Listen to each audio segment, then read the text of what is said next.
Begal motor bernama Rusli, berusia 45 tahun ini untuk sementara berjalan menggunakan bantuan kursi roda karena kakinya ditembak polisi Lampung Utara yang menangkapnya pada Minggu siang. Tersangka sempat buron selama sepekan setelah dilaporkan korbannya.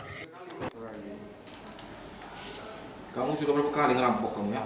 4 kali. Tersangka ditangkap di rumahnya di Desa Peraduan Waras, Kecamatan Abung Timur, Lampung Utara, setelah membegal seorang perempuan pedagang warung sembako yang akan belanja ke pasar pada pagi hari. Tersangka menghadang dan menodong korban dengan senjata tajam di tempat sepi. Selain menyita motor dan ponsel, tersangka juga merampas uang jutaan rupiah yang akan digunakan korban untuk belanja di pasar. Ya, LI ini memang merupakan residivis dan kemungkinan besar dia sebagai pelakunya. Setelah kita lakukan profiling, kita memastikan bahwa pelaku ada di rumah dan kita lakukan pengepungan dan alhamdulillah bisa kita tangkap. Modus pelaku sendiri bang, gimana bang? Jadi memang pelaku ini sudah memantau korban dari minggu-minggu sebelumnya, karena memang si korban ini setiap hari Senin itu melakukan perjalanan dari rumah menuju ke pasar. Sama siapa kamu? Sama Dandi. Oh. Orang mana itu? Orang KBA juga. Siapa kamu?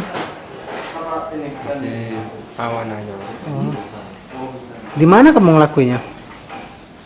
Di Magojo. Gimana kamu cara ngelakuinnya? Kami palang Pak di jalan Pak. Kalau pakai apa? Kayak laduk.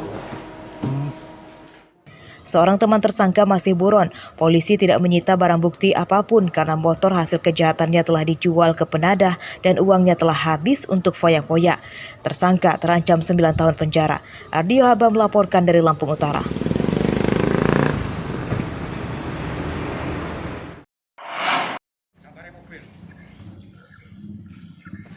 Tidak hanya pencurian motor, pencurian mobil juga merajalela di Lampung. Sabtu dini hari, kawanan pencuri menggasak mobil pickup milik Sumaji, warga Desa Wirabagun, Kecamatan Simpang Pematang, Mesuji.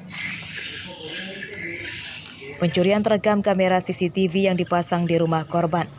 Pelaku 2 orang masuk melalui pintu gerbang.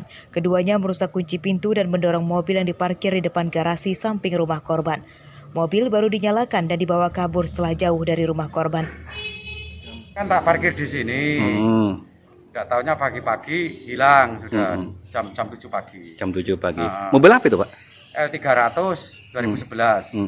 Kalau kerugian berapa, Pak? 66 juta belinya, Pak. 66 juta. Itu diperkirakan hilangnya jam berapa sih, Pak?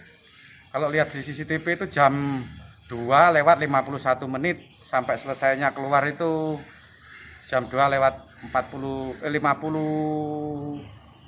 menit. 11. Pencurian tersebut baru diketahui pada pagi hari.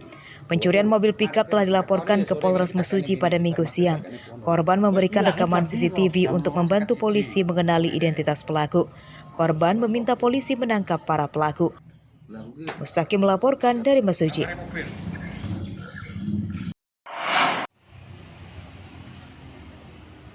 Motor milik Ahmad Sudar, pedagang makanan di samping kantor Kejaksaan Negeri Kota Bumi Lampung Utara Raib, digasak pencuri pada Sabtu malam. Motornya hilang saat diparkir di dalam garasi.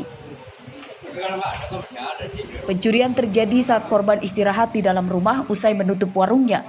2 pencuri terpergok oleh istri korban, namun mereka langsung kabur membawa motornya.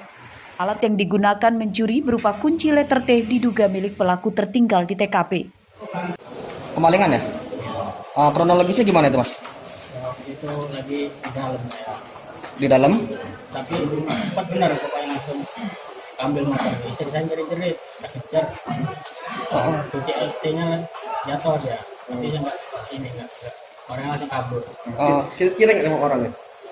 Saya nggak ini, kalau istri saya tahu ya, orang 2. Orang 2. Pencurian motor telah dilaporkan ke polisi Lampung Utara Minggu pagi. Korban juga menyerahkan kunci letter T diduga milik pelaku ke polisi.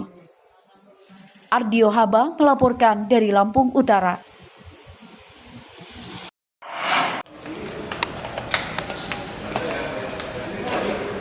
Mafia tanah bernama Suhaidi alias Edi Bagong, warga Sukarame, Bandar Lampung, Sabtu siang ditangkap polisi. Penegak hukum menyita barang bukti beberapa sertifikat tanah palsu, kwitansi jual beli, dokumen terkait penjualan tanah lainnya, dan ponsel.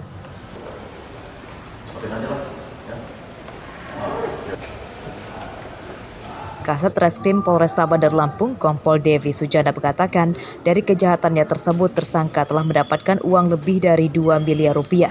Banyak modus tersangka dalam menjalankan bisnis menjual tanah ilegal. Di antaranya tersangka memalsukan sertifikat tanah yang dijual padahal bukan miliknya.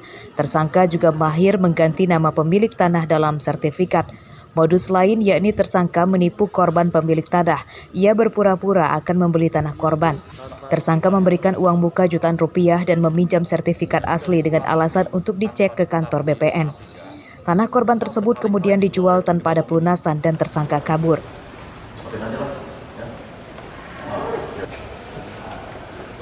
Berapa bidang tanah itu Bang semuanya? Itu jadi satu bidang tanah diklaim oleh Edi Bagong ini berkali-kali dijual, ya, sehingga muncullah korban-korban yang si pembeli dari bidang tanah tersebut. Dan ini korban itu ya ada yang kehilangan uang 2,6 miliar, ada yang 750 juta, ada yang 850 juta. Polisi melakukan penyelidikan dengan hati-hati dan mengetes keabsahan sertifikat melalui laboratorium. Polisi menduga tersangka tidak bekerja sendiri dan melibatkan tersangka lain. Satu tim lah dia. Tersangka dijerat pasal 263 dan 266 KUHP tentang pemalsuan dokumen, junto pasal 372 dan 378 KUHP tentang penipuan dan penggelapan. Ancaman hukumannya 6 tahun penjara. Robilaste melaporkan dari Bandar Lampung.